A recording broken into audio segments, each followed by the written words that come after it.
Hey everyone, welcome back. This is Pratyush here. Today we'll be starting our new series of physical chemistry. क्योंकि maximum coaching में physical chemistry खत्म हो गया है और IUC start हो गया है, बट टेस्ट सीरीज में अभी भी फिजिकल केमिस्ट्री के पोर्शंस आ रहे हैं. So I think this is the right time to start physical chemistry. So let's revise it together. We'll be using my handwritten short notes for revising it. So let's get started without wasting any time. Concepts of chemistry syllabus के point of view से भी काफ़ी important है और chemistry में भी आगे काफ़ी इम्पॉर्टेंट है. रिडॉक्स हो गया, इलेक्ट्रोकेमिस्ट्री हो गया, हर एक चैप्टर में इसका काम आता है. तो इसको देख लेते हैं. यूनिट्स का बात करें तो ये सारे इम्पॉर्टेंट तो नहीं है काफ़ी ज़्यादा, बट अगर मेजर टेस्ट है जिसमें सिर्फ 1 2 3 चैप्टर आ रहा है जिसमें मोल आ रहा है तो फिर उसमें पूछ सकते हैं. कुछ इनमें से इम्पॉर्टेंट है, उनको देख लेंगे. जैसे माइल हो गया, यार्ड हो गया. इंच इम्पॉर्टेंट है तो 1 inch is equals to 2.54 centimetre. Feet यहाँ पे इम्पॉर्टेंट है 30 सेंटीमीटर. KG 2.2 pound. फिर वॉल्यूम जो है ये काफ़ी इंपॉर्टेंट हो जाता है क्योंकि क्वेश्चंस में मैं देखा हूँ कि वॉल्यूम में वो लोग अलग से मेंशन नहीं करते हैं कि 1 डेसीमीटर इज इक्वल्स टू कितना लीटर होता है. डायरेक्ट वो लोग दे देते हैं कुछ क्वेश्चंस में. तो 1 litre is equals to 1000 millilitre is equals to 10⁻³ metre cube is equals to 1000 centimetre cube is equals to 1 decimetre cube. ये ऑब्वियस सा बात है कि अगर किसी को कोई एक भी याद होगा तो वो ये सब डिराइव कर लेगा, लेकिन अगर याद हो तो ईजी हो जाता है. जैसे अगर किसी को पता है कि 1 सेंटीमीटर क्यूब ही 1 ml है तो काफ़ी आसान है. 1 metre cube is equals to 1000 litre है तो वो काफ़ी फिर ईजी हो जाता है, उस टाइम पे सोचना नहीं पड़ता है. अब एक्सा देख लेते हैं. एक्सा होता है 10⁻18. गीगा होता है 10⁻9. ठीक है. केल्विन स्केल में क्या होता है, डिग्री सेल्सियस जितना भी है उसमें हम लोग 273 ऐड कर देते हैं. प्रिसाइजली करना है तो 0.15. ठीक है. फ़ारेनहाइट जो होता है 9/5 डिग्री सेल्सियस प्लस 32 बचपन से पढ़ते आ रहे हैं. सेल्सियस निकालना है तो 32 को पहले उधर भेजो माइनस में, फिर उसके बाद दोनों को ब्रैकेट में करके 5/9 कर दो तो वो निकल गया फार्मूला इसका. अदर्स में देखते हैं. हेक्सीलियन क्या होता है, 21 को बोलते हैं, 10⁻21 को. तो हम लोग 6.02 इंटू 10⁻23 को भी लिख सकते हैं ना, 6.02 इंटू 10⁻21. तो इसको हम लोग लिख सकते हैं 602 हेक्सीलियन. तो वही चीज़ लिखा हुआ है कि 1 मोल इज इक्वल्स टू 602 हेक्सीलियन होता है. और ये देखो 1 AMU, 1 U, 1 एस्टन, 1 डाल्टन, 1 एवोग्राम, ये सब सेम है. ठीक है, ये सारे चीज़ सेम है.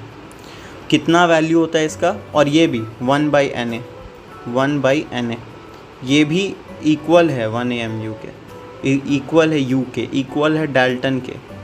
ठीक है, इक्वल है एस्टन के. तो इसका वैल्यू क्या है, 1/इसको करेंगे तो 1/6.02 इंटू 10⁻23, जिसका वैल्यू आ जाता है 1.67 इंटू 10⁻−24 ग्राम. और केजी करेंगे तो -3 और हो जाएगा, यानी -27 हो जाएगा. ठीक है, केजी आ जाएगा. अब मॉलिक्यूलर वेट देखते हैं. मॉलिक्यूलर वेट क्या होता है, 2 टाइम्स ऑफ वेपर डेंसिटी होता है. और ल्यूमिनस इंटेंसिटी मैं इसलिए लिखा हूँ क्योंकि 7 स्टैंडर्ड यूनिट्स हैं, उसमें से यही एक भूल जाते हैं लोग. तो ल्यूमिनस इंटेंसिटी का IV होता है शॉर्ट. इसको कैंडेला इसका ऐसा यूनिट है. कैंडेला में C और D दोनों स्मॉल है. ठीक है, इसके शॉर्टकट में. अब मास में हम लोग देख लिए थे, ये सब देख लिए थे. रिलेटिव एटॉमिक मास देखते हैं. तो रिलेटिव एटॉमिक मास क्या है कि कार्बन के 12 वाले, कार्बन 12 के आइसोटोप से हम लोग रिलेट करते हैं बाकी एलिमेंट्स के मास को, बाकी एटम्स के मास को, इसीलिए इसको कहें हम लोग रिलेटिव एटॉमिक मास. अब रिलेटिव मॉलिक्यूलर मास भी हो सकता है, रिलेटिव फॉर्मल मास भी हो सकता है, सब कुछ सेम है. फॉर्मल मास हम लोग यूज़ करते हैं आयनिक के लिए, आयनिक कंपाउंड के लिए. एटॉमिक मास यूज़ करते हैं एटम्स के लिए. और मॉलिक्यूलर मास यूज़ करते हैं मॉलिक्यूल्स के लिए. तो RAM हो गया एटॉमिक, RMM हो गया मॉलिक्यूलर, RFM हो गया फॉर्मल. बस चेंज क्या हो जाएगा, फॉर्मल है तो यहाँ आयन हो जाएगा, और यहाँ मॉलिक्यूलर है तो ये मॉलिक्यूल हो जाएगा. ठीक है, बाकी सब सेम रहेगा कि mass of an atom of element divided by 1/2 mass of an atom of carbon 12 वाला आइसोटोप. ठीक है, ये फार्मूला से बस यही क्वेश्चन बनता है कि ये चेंज हो जाएगा तो क्या हो जाएगा. हाइपोथेटिकल क्वेश्चन कि अगर कार्बन का मास हम लोग ये कर दिए तो क्या हो जाएगा, उस टाइप का क्वेश्चन बनता है इससे. फिर एक एवरेज उससे क्वेश्चन बनता है कि एवरेज एटॉमिक मास निकालना रहता है। तो उसमें हम लोग क्या करते हैं, परसेंट अबंडेंस दिया रहता है, उसको एटॉमिक मास से इंटू कर देते हैं और डिवाइड कर देते हैं 100 से। तो इसमें बेसिकली क्या देगा कि C12 वाला आइसोटोप जो है वो 98% प्रेजेंट है नेचर में। तो हम लोग क्या करेंगे, C12 वाले का एटॉमिक मास 12 होता है, इनटू ये जो एटॉमिक कितना परसेंट है, 98% है, डिवाइडेड बाय 100। तो इसको जब हम लोग करेंगे तो जो भी आंसर आएगा वो हमारा हो जाएगा एवरेज एटॉमिक मास, ठीक है। और बाकी सारे का समेशन बोला हूँ ना, यहाँ पे समेशन है, यानी कि ये तो एक का हो गया कार्बन 12 का, वैसे ही कार्बन 13 का यहाँ पे ऐड कर दिए, फिर यहाँ ऐड कर दिया और सबको 100 से डिवाइड कर दिया। तो जो आया वो एवरेज एटॉमिक मास हो जाएगा, ठीक है, एवरेज एटॉमिक मास हो जाएगा। अब मोल के फार्मूला पे आते हैं, ये तो सबको रटा हुआ होता है। Given mass by molar mass, given volume by 22.4, given number of molecules by Na क्या होता है पता ही है हमें, 6.02 इंटू 023 इंटू 10⁻23। अब ये वॉल्यूम जो है ये स्टैंडर्ड टेम्परेचर एंड प्रेशर पे ही होना चाहिए। अगर नहीं गिवन है क्वेश्चन में तो हम लोग खुद से नहीं मानेंगे, तब हम लोग ये वाला फार्मूला लगाएंगे, density into volume by molar मास, क्योंकि डेंसिटी होता है mass by volume, into volume करेंगे, वॉल्यूम कट जाएगा, मास आ जाएगा, तो ये यही वाला फार्मूला बन जाएगा, given mass by molar mass वाला। मॉलिक्यूलर एंड एम्पेरिकल फार्मूला पे आते हैं। तो मॉलिक्यूलर फार्मूला कोई अगर हम लोग सिंपलेस्ट पार्ट में कर दे तो वो एम्पेरिकल फार्मूला हो जाता है। तो जैसे C6H12O6 है, तो ये सारे को हम 6 से डिवाइड कर दिए, तो ये 6 कट गया, ये 2 बार में, और ये तो ये CH2O, तो ये इसका एम्पेरिकल फार्मूला हो गया। बट ये तो ईजी था इसलिए हमने कर दिया। कॉम्प्लेक्स क्वेश्चंस के लिए ये एक प्रोसेस हम लोग फॉलो करते हैं। तो इसमें क्या रहता है कि परसेंट दिया रहता है। सपोज़ ये मैं इससे लिख देता हूँ, सपोज़ यहाँ दिया है कि कार्बन 12% है, हाइड्रोजन जो है हमारा 24% है, और बाकी का बचा हुआ ऑक्सीजन है। तो इसको पहले हम लोग निकाल लेंगे कि ये 36 है, 100 में से बाकी का बचा तो 64% ये रहा होगा। अब इसको हम लोग क्या करेंगे ना, 100 ग्राम के सैंपल में ही अज्यूम करके चलेंगे। तो क्योंकि ईजी हो जाएगा, 100 ग्राम का सैंपल है तो 12% ऑफ 100 इज़ 12 ग्राम, तो ये जितना परसेंट है उतना ग्राम लिख दो डायरेक्ट। अब हम लोग क्या करेंगे, इसको तीनों के मॉलिक्यूलर मास से डिवाइड कर देंगे। तो ये 12 हो गया, ये 1 हो गया, ऑक्सीजन का ये 16 हो गया। अब इसको डिवाइड करेंगे तो ये 4 टाइम्स, ये 24, और ये तुम्हारा 1 टाइम। सबसे स्मॉलेस्ट कौन सा है तीनों में से, मोल नंबर ऑफ मोल सबसे कम किसका है, इसका है। तो अब सबको इसी से डिवाइड करेंगे। अब क्या आंसर आया, 1, 24, 4। तो अब जो आंसर आया इसको हम लोग लिख देंगे यहाँ पे हाँ, तो इसको हम लोग लिख देंगे C1H24O4 ऐसे करके, ठीक है। और फिर इसमें अगर कोई एक और है, इसमें अगर कोई भी नेचुरल नंबर आना चाहिए, और अगर नहीं आया, जैसे सपोज़ यहाँ पे 1/2 है, ये नेचुरल नंबर नहीं है, तो हम लोग क्या करेंगे, पूरे को 2 से मल्टीप्लाई कर देंगे। तो इससे क्या होगा, 2 2 4 यहाँ आ गया, 2 4 8 यहाँ आ गया, और ये 2 2 कट गया, तो ये 0 मतलब ये O हो गया, ठीक है, पूरा कट के, तो नेचुरल नंबर में ये कन्वर्ट हो गया। तो यही प्रोसेस था, एक बार प्रोसेस से गो थ्रू कर लेते हैं हम लोग। तो first of all convert percent into gram, then find the number of moles of atom, divide all moles by the lowest mole, convert all into natural number। ये था, ये क्वेश्चन भी फेमस है, आते रहता है हमेशा। ये गलत था, ये पार्ट मैंने गलत लिखा हुआ था यहाँ पर, ये गलत है, ये करेक्ट वाला है। ओके, सो नेक्स्ट पे चलते हैं। हाँ, ये मैं की पॉइंट क्या लिखा हूँ ना, काफ़ी सारे क्वेश्चंस में क्या रहता है कि वो लोग कुछ क्वेश्चन दिए रहते हैं और लिखा रहता है सपोज़ 12 ग्राम मॉलिक्यूल, तो बंदे क्या करते हैं, सिर्फ 12 ग्राम पढ़ लेते हैं और वो क्वेश्चंस करने लगते हैं इसको वेट समझ के, बट क्वेश्चन का आंसर नहीं आता है, क्योंकि ग्राम मॉलिक्यूल जो होता है ये मोल को कहते हैं हम लोग, ठीक है।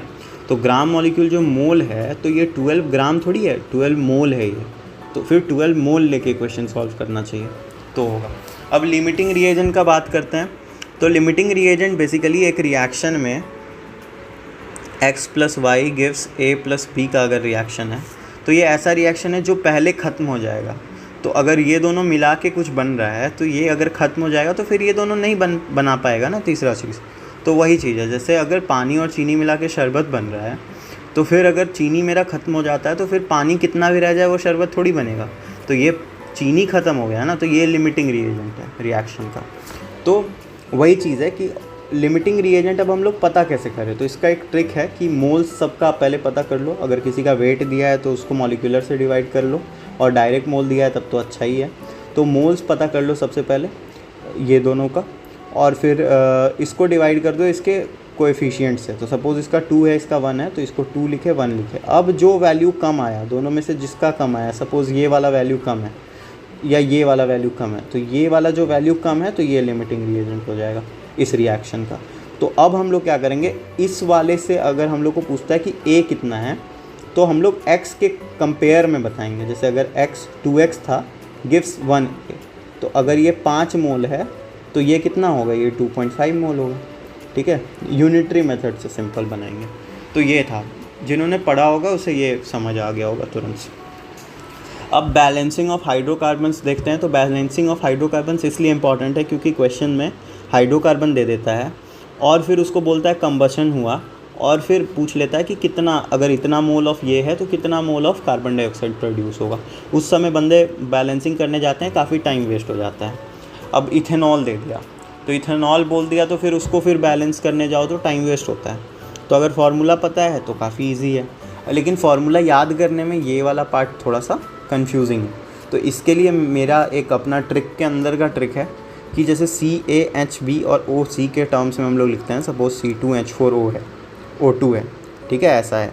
तो हम लोग इसी टाइप का कुछ भी एग्जांपल ले लो, तो जो A रहता है यहाँ पे, जैसे C2 है तो A का वैल्यू हो गया 2, तो जो A रहता है हम लोग यहाँ CO2 में वो A सीधा सीधी लिख देते हैं दोनों केस में। और H2O के आगे हम लोग B जो है हाइड्रोजन, देखो C से CO2, H से H2, तो C के आगे जो लिखा है वो CO2 के आगे लगा दो, H के आगे जो लिखा है वो H2O के आगे लिखा दो। बस क्या है कि H के आगे हाफ कर दो इसको। अब ये वाला वैल्यू रटना पड़ता है दोनों केस में अलग अलग, तो इसको मत रटो। बेसिक सा बात है कि रिएक्शन में ये दोनों जो है जितना O बनाएगा उतना ही O होना चाहिए रिएक्टेंट साइड में, तो इसको सिंपल बैलेंस कर दो। जब पता है कि ये और ये अब चेंज नहीं होगा तो ये ईजिली हो जाएगा, बात ख़त्म। एक्स्ट्रा पॉइंट्स पे आते हैं। तो मोलारिटी को अगर डाइल्यूशन, ये सब थोड़ा अच्छे लेवल के क्वेश्चंस के लिए है। तो मोलारिटी ऑन डाइल्यूशन, अब मोलारिटी क्या होता है क्या नहीं वो सब आगे है मेरे पास, अभी इसको देख लेते हैं। मोलारिटी ऑन डाइल्यूशन यानी M1V1 is equal to M2V2, हम लोग डायरेक्ट फार्मूला कर लेते हैं। तो इसमें क्या आता है कि M1 पता है, V1 पता है, V2 पता है, ये निकालो, तो इसको सिंपली निकाल लो। कोई भी एक मिसिंग रहेगा, बाकी निकालना है। सेम यहाँ पे नॉर्मेलिटी ऑन डाइल्यूशन सेम तरह का क्वेश्चन आता है। अब मिक्सिंग का क्वेश्चन बहुत अच्छा है और फेमस है और हमेशा रिपीट होता है। इसमें हम लोग क्या करते हैं, M1V1 plus minus M2V2 divided by V1 plus V2। तो अब इसको कैसे याद रखें, तो हम लोग को मोलारिटी निकालना है। मिक्स करने पे मोलारिटी क्या आएगा, मोलारिटी ऑन मिक्सिंग, यही तो कहते हैं।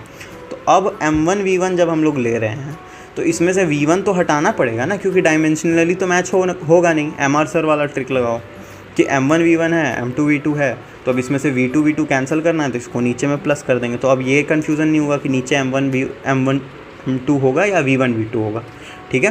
तो M1V1 M2V2 divided by V1 plus V2 ही होगा, ये हमेशा प्लस रहेगा। अब यहाँ पे प्लस माइनस क्या है, तो ये देख लो, हमें पता है प्लस प्लस हमेशा प्लस होता है, माइनस माइनस भी हमेशा प्लस होता है, और प्लस माइनस हमेशा माइनस होता है। वही चीज़ है, acid acid plus, base base plus, acid base negative. अब मोलैरिटी ऑफ प्योर वाटर निकालना भी आसान है, बट इसको रट लो क्योंकि PYQ में नंबर ऑफ टाइम्स ये दिया हुआ है। तो अगर 10 सेकंड 30 सेकंड भी लगता है निकालने में तो वो 30 सेकंड भी बच जाएगा। बायोलॉजी का 2 क्वेश्चन 1 क्वेश्चन हो जाएगा। तो 55.5 मोलर होता है, सिंपल याद कर लो। ये वॉल्यूमेट्रिक स्ट्रेंथ मेरे को अभी तक क्वेश्चन में कभी मिला नहीं है, बट वॉल्यूमेट्रिक स्ट्रेंथ क्या होता है, मोलैरिटी इंटू 11.2 होता है। मोल फ्रैक्शन ऑफ प्योर लिक्विड क्या होता है, 1। मोल फ्रैक्शन का बात हो रहा है, मोल फ्रैक्शन को डिनोट करते हैं हम लोग काई से, ठीक है। So mole fraction of pure liquid होता है 1। Normality on dilution same, M1V1 तो वैसे ही N1V1 is equal to N2V2। Mixing भी सेम। सम मॉलिक्यूलर वेट रट लेना चाहिए क्योंकि नंबर ऑफ टाइम रिपीट होता है। यूरिया का 60, ग्लूकोज का 180 और सुक्रोज का 342। बाकी सब तो निकालने में भी इजी है। लॉज पे देखते हैं, तो लॉज पे बहुत मिनिमल सा सवाल बनता है, बट अभी नीट का कुछ कह नहीं सकते हैं, कहीं से भी कुछ भी क्वेश्चंस उठा सकते हैं। सो देख लेते हैं हम लोग। Law of conservation of mass हमेशा से सबको पता है इस बारे में, बचपन से ही। तो लेकिन ये किसने दिया है और कब दिया है वो देख लो। लेवोसियर ने दिया है 1789 में। इसका लिमिटेशन इंपॉर्टेंट है कि न्यूक्लियर रिएक्शन है। तो अगर पूछ लेता है कि law of conservation is followed by every reaction, each and every reaction, तो फिर हम लोग कहेंगे कि नहीं, न्यूक्लियर रिएक्शन में नहीं करता है। अब न्यूक्लियर रिएक्शन में क्यों नहीं करता है? क्योंकि उसमें मास कन्वर्ट हो जाता है एनर्जी में। उसी का फॉर्मूला है E=mc²। तो उस पर नहीं जाते हैं अभी। ये रिएक्शन है मर्क्यूरिक ऑक्साइड का, तुम्हारे ये मर्क्यूरी प्लस ऑक्सीजन में कन्वर्ट हो रहा है। तो सिंपल सा है कि अगर ये 100 ग्राम है और ये इतना ग्राम है, तो ये ऑब्वियस सा बात है ना कि ये दोनों मिला के भी 100 ही ग्राम होना चाहिए। बस तुम्हारा रिएक्शन बैलेंस होना चाहिए, इस बात का ध्यान रखना है। Law of constant proportion Proust ने दिया था 1799 में। ये तुम्हारा isotopes, isomers, non stoichiometric coefficient, sorry compound के लिए स्टाइकियोमेट्री भी बहुत लोग बोलता है, स्टोशियोमेट्री भी बहुत लोग बोलता है। I don't know which one is the correct one, so देख लेना अपना। सो देखते हैं लॉ ऑफ कांस्टेंट प्रोपोर्शन जो है उसी का हम लोग एक बार केस से देख लेते हैं। तो एक ही मेटल का, मतलब एक ही मेटल ऑक्साइड में सेम मेटल है, ये दोनों सेम मेटल है, सेम ऑक्साइड है। बस इसमें क्या है, एक केस में ये इतना ग्राम है और ये इतना ग्राम है, दूसरे केस में ये इतना ग्राम है और ये इतना ग्राम है। अब हमने क्या किया, पहले केस में मास ऑफ कॉपर, ये कॉपर का मेटल था और ये कॉपर ऑक्साइड था, तो mass of copper by mass of copper oxide into 100 बनाया। तो इससे क्या पता चला, परसेंट कॉपर इन ऑक्साइड की कितना मेटल है ऑक्साइड के अंदर। तो वो जो परसेंट आएगा ना, वो इसमें भी सेम आएगा। तो इसमें भी जब इसको डिवाइड करोगे, इससे इनटू 100 करोगे, तो ये भी 79 आ रहा है, ये भी 79 आ रहा है। और जब इसको माइनस करोगे 100 से, तो ऑब्वियस सा बात है वो अमाउंट भी सेम ही आएगा। तो वही चीज़ है, लॉ ऑफ कांस्टेंट प्रोपोर्शन यही बताता है कि कांस्टेंट प्रोपोर्शन होता है दोनों में। मल्टीपल प्रोपोर्शन इंपॉर्टेंट है। इसमें क्या रहता है, क्वेश्चंस आता है कि कौन सा मल्टीपल प्रोपोर्शन शो कर रहा है। तो मल्टीपल प्रोपोर्शन वही शो करेगा जिसमें नंबर ऑफ़ एलिमेंट सब में सेम है, जैसे CHO है और ये C2H4O2 है, ऐसे करके सपोज। तो इसमें तीनों सेम है ना, तो यही शो करेगा। बस आइसोटोप नहीं होना चाहिए, यानी कि H2O और D2O है तो ये नहीं करेगा शो, क्योंकि आइसोटोप के लिए ये वैलिड नहीं है। अब इसमें क्या है, ये H2 और O2 दो अलग अलग कंपाउंड बना रहा है। यहाँ पे एक X कंपाउंड बना रहा है, यहाँ पे एक Y कंपाउंड बना रहा है, ठीक है। तो इसका पार्ट्स जो हम लोग निकालेंगे, ये एक होल नंबर के रेशियो में होना चाहिए, यानी कि यहाँ पे 2:1 के रेशियो में, तो ये चलेगा। लेकिन अगर ये उसके रेशियो में नहीं होता, होल नंबर के रेशियो में नहीं होता, तब ये हमारा लॉ ऑफ मल्टीपल प्रोपोर्शन को फॉलो नहीं कर रहा होता। तो ये भी क्वेश्चन पूछ सकता है, which one of the following follows, ऐसे करके भी कर सकते हैं। गेल-लुसाक का लॉ देखते हैं, तो इसका लिमिटेशन है गैसियस रिएक्शन के लिए ही ये वैलिड है, यानी कि आगे में गैस होना चाहिए। बहुत बंदे क्या करते हैं, सॉलिड लिखा रहता है उसको इग्नोर कर देते हैं, तो उनका क्वेश्चन रॉन्ग हो जाता है।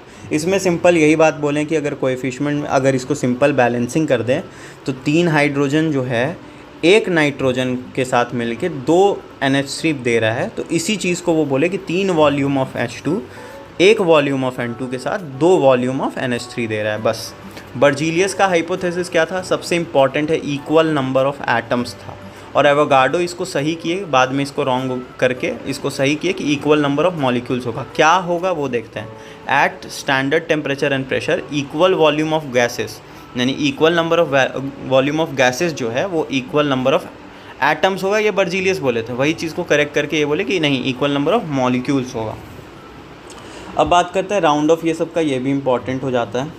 तो इसमें बेसिकली मैंने इम्पॉर्टेंट वाला पॉइंट लिखा है। अब 3.75 को 4 लिख देते हैं, ये तो बचपन से पढ़ते आ रहे हैं।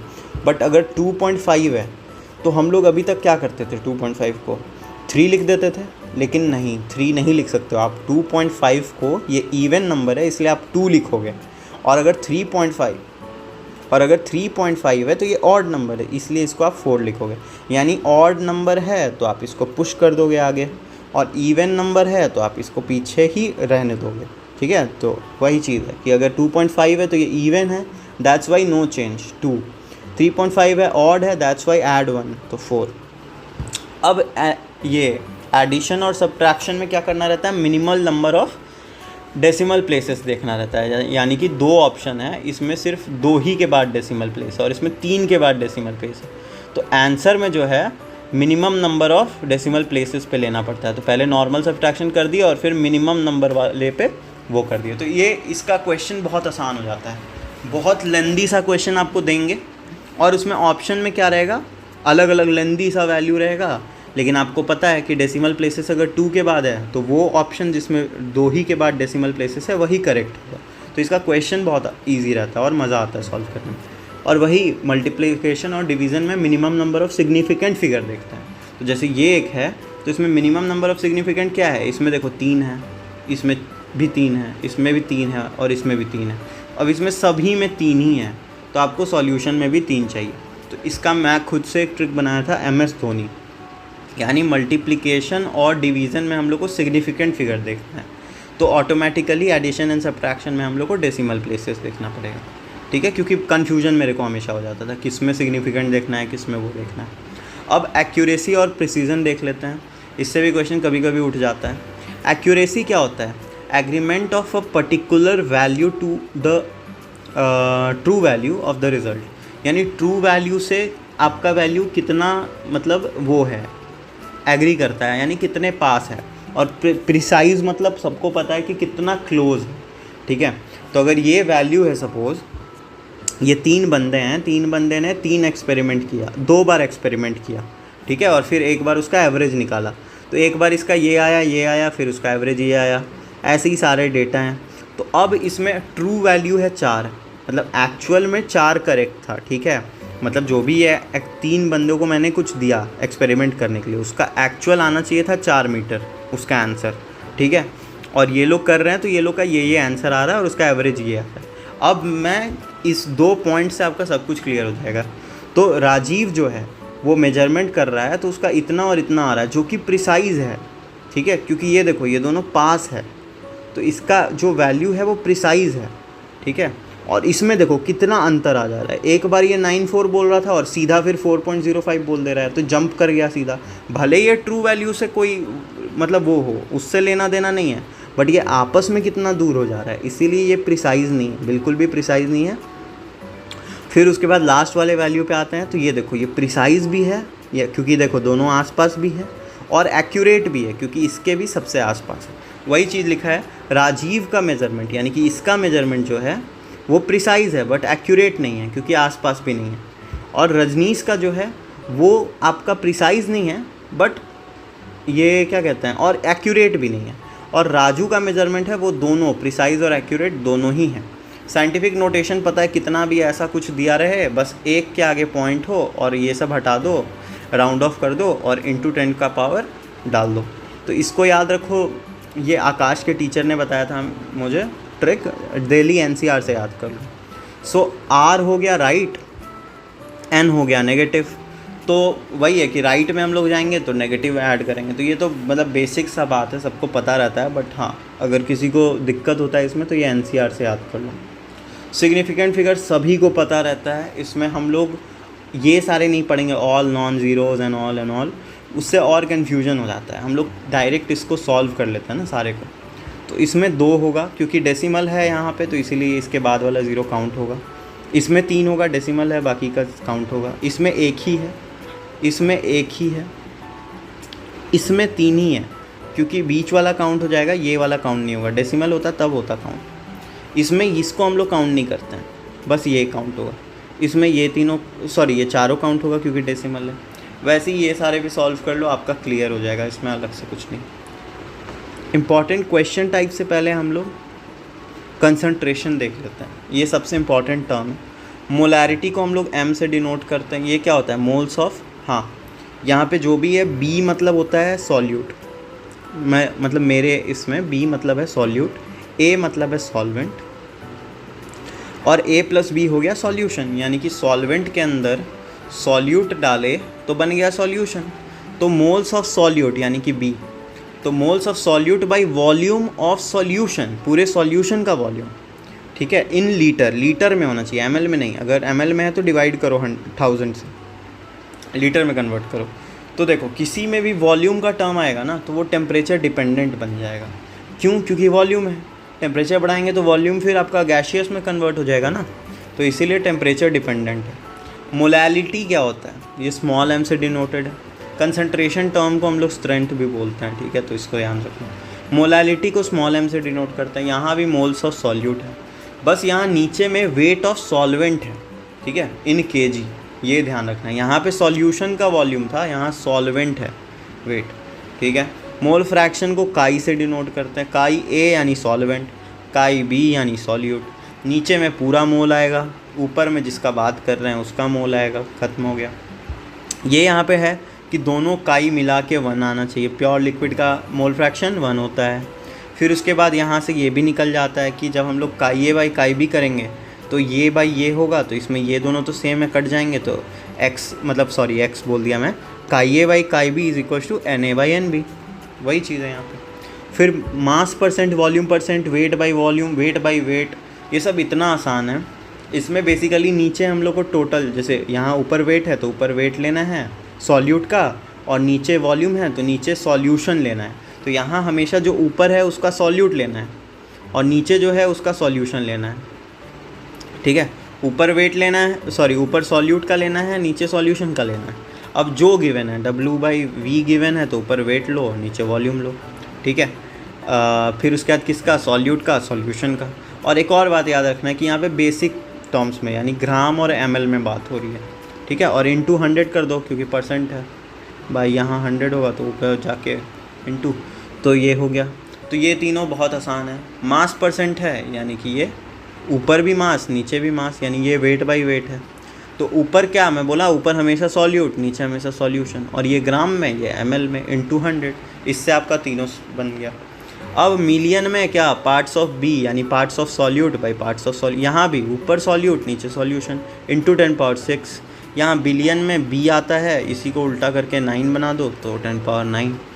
नॉर्मेलिटी क्या होता है, मोलैरिटी इंटू n फैक्टर भी होता है और n फैक्टर क्या होता है ये रिडॉक्स में पढ़ेंगे, इलेक्ट्रोकेमिस्ट्री में पढ़ेंगे, यहाँ पे वेस्ट नहीं करते हैं टाइम।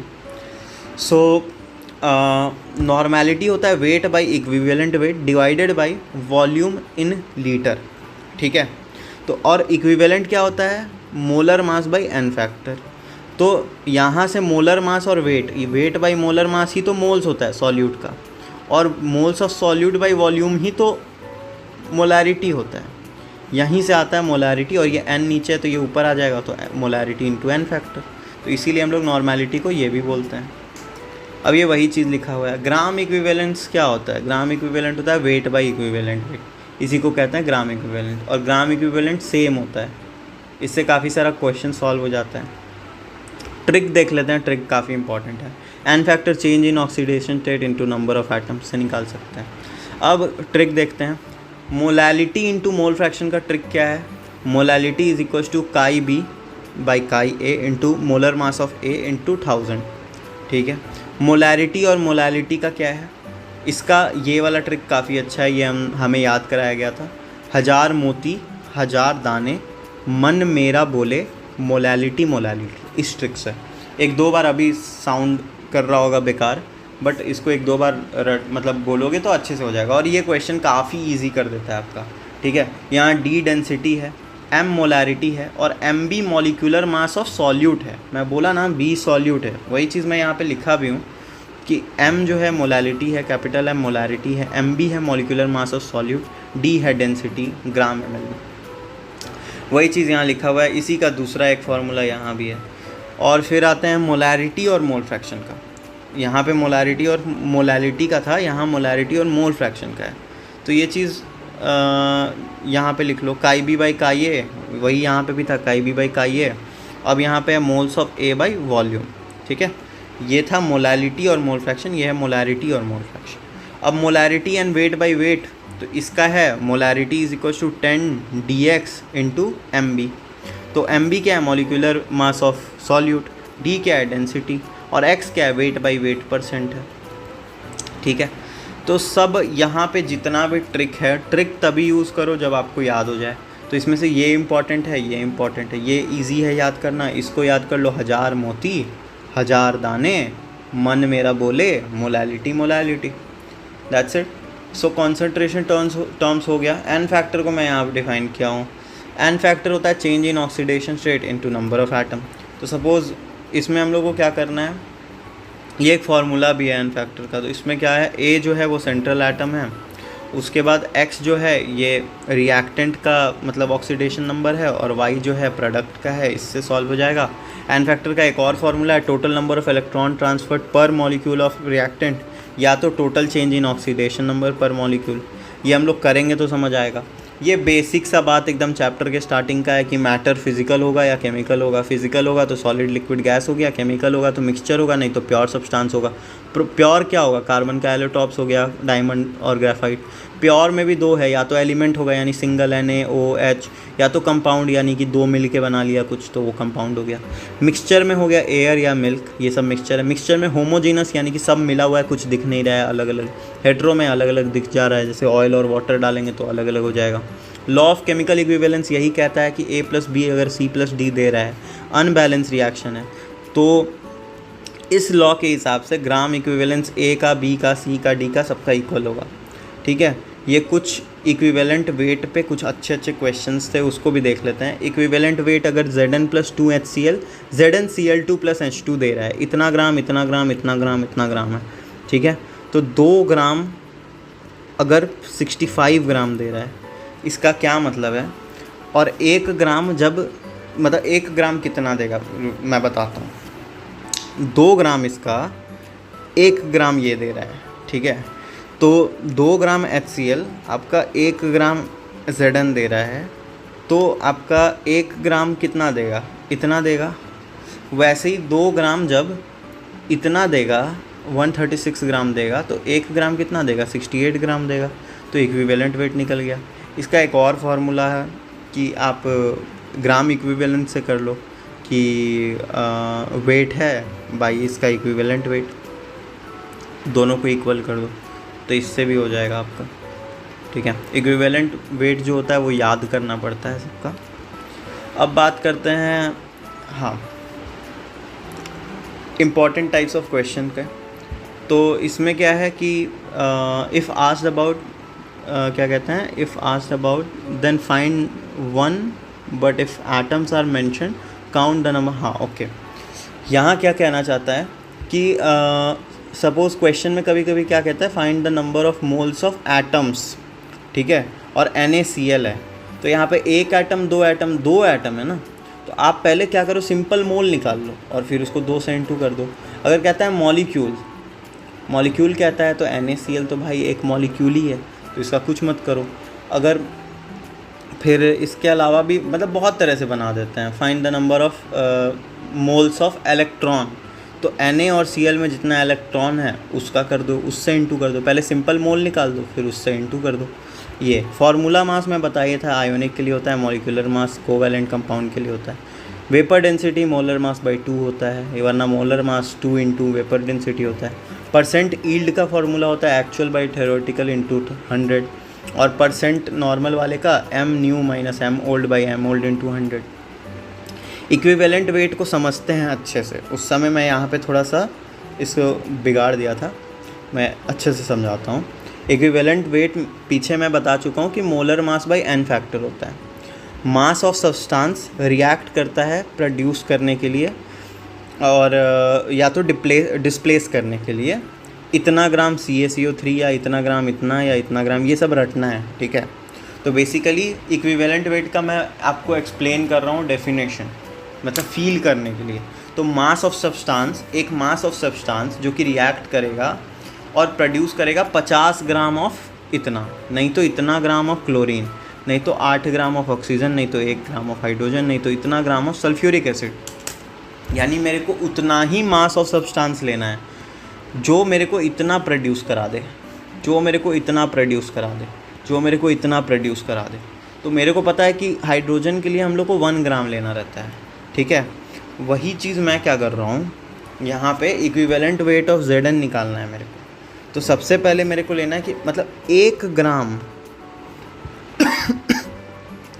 कितना प्रोड्यूस करा देगा। तो यहाँ पे हमें पकड़ना है कि इनमें से कौन सा हमारे रेलेवेंट है। तो यहाँ देखो हाइड्रोजन हमने पढ़ा है और यहाँ पे हाइड्रोजन प्रेजेंट है, या Cl हमने पढ़ा है तो यहाँ पे Cl प्रेजेंट है, तो हम यहाँ पे हाइड्रोजन को पकड़ते हैं। तो हम यहाँ बोल रहे हैं कि 2 हाइड्रोजन जो है वो 1 Zn प्रोड्यूस कर रहा है, यानी कि 2 ग्राम हाइड्रोजन 65 ग्राम प्रोड्यूस कर रहा है। ठीक है। तो यहाँ पे 1 ग्राम जो है वो कितना प्रोड्यूस करेगा, 65/2, तो वो इतना प्रोड्यूस करेगा। तो वही बोल रहे हैं ना हम कि 1 ग्राम ऑफ हाइड्रोजन को प्रोड्यूस करने के लिए या डिस्प्लेस करने के लिए जितना सब्सटेंस लगेगा उसी को हम लोग इक्विवेलेंट वेट कहते हैं। तो वही चीज़ यहाँ लिखा है कि 1 ग्राम को डिस्प्लेस करने के लिए 65/2 यानी इतना ग्राम लग रहा है, तो ये इसका इक्विवेलेंट वेट हो गया। सिमिलरली अगर ZnCl2 का पूछे तो वही कह रहे हैं हम लोग कि इसी को पकड़ के कि 2 ग्राम इसका इतना दे रहा है तो 1 ग्राम इसका आधा देगा, तो ये हो गया इक्विवेलेंट वेट ऑफ ZnCl2। बात खत्म है। बस यही था इसके बारे में। वैसे ये है नहीं, अभी हमें ये पढ़ना है रिडॉक्स में और इलेक्ट्रोकेमिस्ट्री में, बट स्टिल मैं इसको लेकर आया था। और यहाँ पर जो भी स्टार्टिंग में कन्फ्यूज़न हुआ उसके लिए सॉरी। बाकी आई गेस हमने अच्छे से कर लिया, इसको सब कुछ कवर्ड है। Yes, so that's it for this. अगर आपको अच्छा लगा सो लाइक इट, थैंक्स।